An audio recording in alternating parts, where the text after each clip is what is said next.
亚马逊的网友大家好，欢迎来到亚马逊名人访谈，我是今天的主持人张晨浩。今天很高興向大家推出大融合的作者 Ray Velez。Maybe Ray, can you help introduce yourself briefly to the audience? Ni hao, and thank you for having me here today. I'm very excited to be here in Beijing, China. I'm Raymond Velez, the Global Chief Technology Officer at Razorfish and the co-author of Converge. My role at Razorfish is helping our clients connect what they need to do to the technologies to support them. And in that effort, we'll talk about what Converge is about, which is that intersection between technology, creative, and data. In the subtitle, you use the word intersection. Do you think this intersection is unprecedented? I think what's changed today, and this is absolutely unprecedented, is that in order for us to build an experience, to build an application, it takes that intersection of technology, creative, and data. Those three disciplines or those three skills are what is required to build something that people are going to want to interact with. We're building things on a scale like never before. We're building things that are targeted for billions of people. In this video, probably you can share some of your key message to the Chinese community. Since you're based in New York and travel to China, you have the insights on both sides. What will be your key message to Chinese community? Yep. So one of the biggest insights we had when we went through the book after we had written it was there was one simple thing to help companies and teams create experiences that matter and that are relevant on the internet. And that simple thing is to put the customer at the center. If you start with a customer obsession, that gives you the ability to make sure that anything you're doing is going to be accepted and it's going to be relevant to a customer. What's different now and what technology has done is it's empowered customers. Customers can skip television commercials. They can ignore any other advertising traditional mechanisms. Or when they're in a retail store, they can pick up their mobile device and find the lowest priced item and buy it in the store where they could be buying your product. So this is such a massive shift in the way organizations have to behave. They have to be customer obsessed so that it is easy and relevant and interesting to customers to want to interact with your company. Right. In China, we have a word called 任性, which means capricious and rich. Probably the technology enabled that happen. Let's share some of your view about China internet industry. We know the development on both sides are all very fascinating, and China leading some way in certain area. What will be your comments about the difference between U.S. and China for the industry developments? Yep. And at Razorfish, we have been very passionate about China as just an amazing market to work with. And there's some strong reasons there. Some of the obvious reasons is it's critical to our global clients. And when you're building digital experiences or internet-based experiences, they're relevant across the world in every market. But what's unique is each market has its own strengths that it can bring to the experience. So where we often look to the China market to help inspire us are specifically around social and commerce. So there's some really amazing things, even over the last year or two, that the China market has done. And the richness of acceptance with social and online commerce is probably the strongest in the world here in China. So one of our favorite examples is what Weixin and WeChat has done. By adding the ability to have a Weixin wallet and then the ability to transact right within an instant message is really fascinating. And that's been tried in the West and not very strongly adopted, but we're seeing a very rich and a very fast adoption here in China. So what we want to do is we want to take those learnings and that leadership position and then help bring that across the globe. Data. In your book, if I pick one word, that's data. Yes. Data is growing faster than ever. And in your book, you also define the role for the CTO to move much forward towards the revenue creation instead of cost reduction. What is your suggestion for CTOs in China when they think about the the work creation and the process redefinition. So there's a couple things there. I think the first one I'll start with is data. So one of the most exciting things happening, both from the inherent nature of digital and technology, is that there's data that we can glean on every step of the way. So somebody starts a way to go to your website or makes a transaction. That's all data, and listening to that data is important. So customers are expecting that you know the last thing they purchased so you can present the next right thing that they need to purchase. So data is just incredibly important, and without it, customers aren't going to want to interact with your brand. So what that means is customers have shifted from big television screens to desktop to computers to tablets to mobile. So mobile devices are commanding more of their time, and we're starting to see more shift to watches as well. So as those eyeballs shift, you need to use data not just to get the right message, but to get that targeted, contextual, relevant message. Because if I'm sending too many messages and I'm guessing at what's important to the customer, they're going to ignore you. They just don't have enough time or just physical space on these smaller devices to do that. So data is absolutely critical. And if you're a customer-obsessed business, which we think everyone has to be, then you have to use data. So that's a really important piece. And then the second part of the question is, well, what is the change that chief technology officers need to undergo? And there's one change that's been happening for quite a long time, which is called agile software engineering. So there's a really small group of global software engineering thinkers who got together in Utah in the United States about 12, 13 years ago. And they started this manifesto around a better process to build software. And at the end of the day, all of this technology-driven disruption, it means we need to build more software. And software is just going to continue to proliferate. One of my favorite quotes on software is Mark Andreessen, the founder of the first web browser.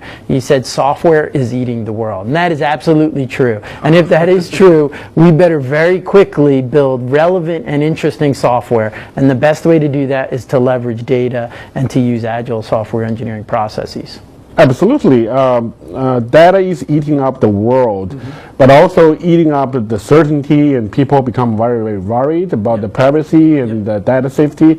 It's an issue for each individual. It's also an issue for any organization. What is your comments on the data safety and privacy issue? Yeah, I think that's probably one of the things that are most lacking on a global scale. There are very different biases or propensities by different markets. So Europe looks at security and privacy very different than North America and very different than Asia. So there needs to be an approach that helps and is what the consumers and the culture wants and accept. But fortunately, we can use data to help determine the best security and privacy laws.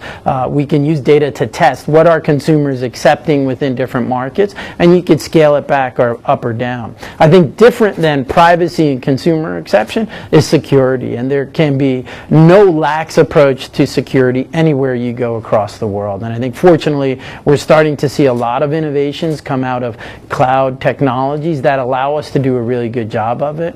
And I think you can use data to create a better customer experience, but make sure that data is very anonymized. So I may not have to know exactly who you are and your unique security credentials, but I could still create a better experience with the other data I know about you. So there are ways that we can do this in a very safe and secure approach, and that has to be the same across the globe. Right. In my daily conversation with business leaders in China, they are very concerned about the data safety, and therefore one of the results is they don't know how to work with the bigger platform like Amazon, Alibaba. Even they try to seek the advice from the professionals and experts, and they don't have a conclusion. What will be your take on that question? I think one of the interesting things with these public cloud technologies, so technologies like Amazon and Microsoft, Google, Alibaba, their business depends on security. So all day, every day, they're hiring the world's greatest security experts. And so you can depend on their recommendation and approaches that are at least leveraging a huge amount of scrutiny. If you try to bring security in-house with your own technologies or your own private cloud, there's a risk. You may have one person on your team who's half time devoted to understanding security best practices. When you leverage a public cloud technology, you're leveraging the security best practices from those providers, from the Amazons, the Googles, the Microsofts, the Alibabas of the world, and you know that their capabilities are the best it can be because their business depends on it. They're out of business if it's not strong. And what we're starting to see, which is really fascinating, is continued iteration of public cloud security innovations. So stronger ways to drive encryption, ways to allow you to do the things your customers expect, but pull out any of the information that is really secure and has to be secure. You don't even have to use that if with some of the technologies you're seeing on the public cloud. So I think there's some really interesting trade-offs to consider when you're looking at that, and obviously take advantage of the security best practices of these large organizations.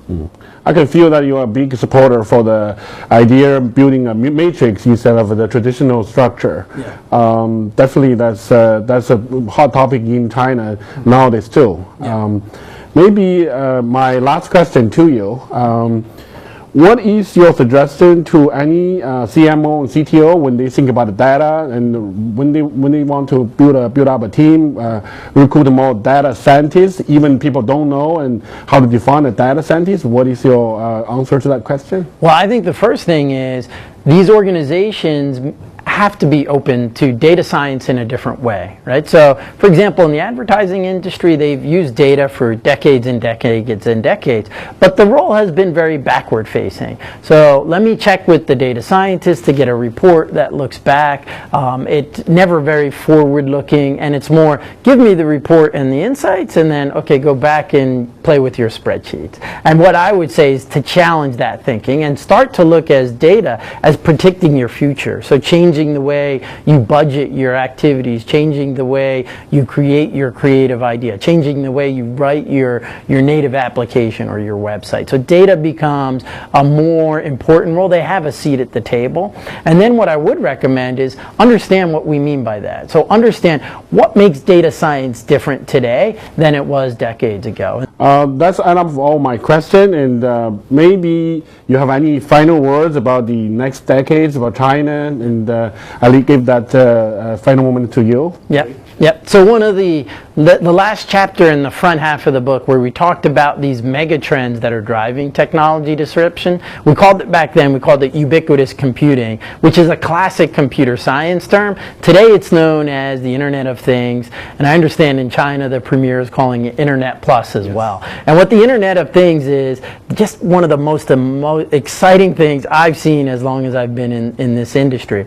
And in essence, it's the coming together of two things. So 3D printers have taught us how to measure every physical object in the world. And so you take a picture of a physical object, it gets stored as an STL file. And if you think about that, that's incredibly powerful. So what freed music off of the physical CD to the digital space was the MP3 file. Now in the physical space, we have that equivalent. It's called a .stl file. So now all of a sudden everything physical in the world will have its own digital representation to a very fine level of granularity. Now you take that 3D printer trend and STL files, you combine that with Internet of Things technologies like Arduino and Raspberry Pi. So now all of a sudden every physical object has a presence on the internet. It has a voice, intelligence, it starts to use big data, machine learning, artificial intelligence. It knows when you're home and it knows when you leave the house. It automatically shuts things down, automatically turns things on. This is just amazing, and we're really just at the tip of the iceberg. Right now it's just the silly things.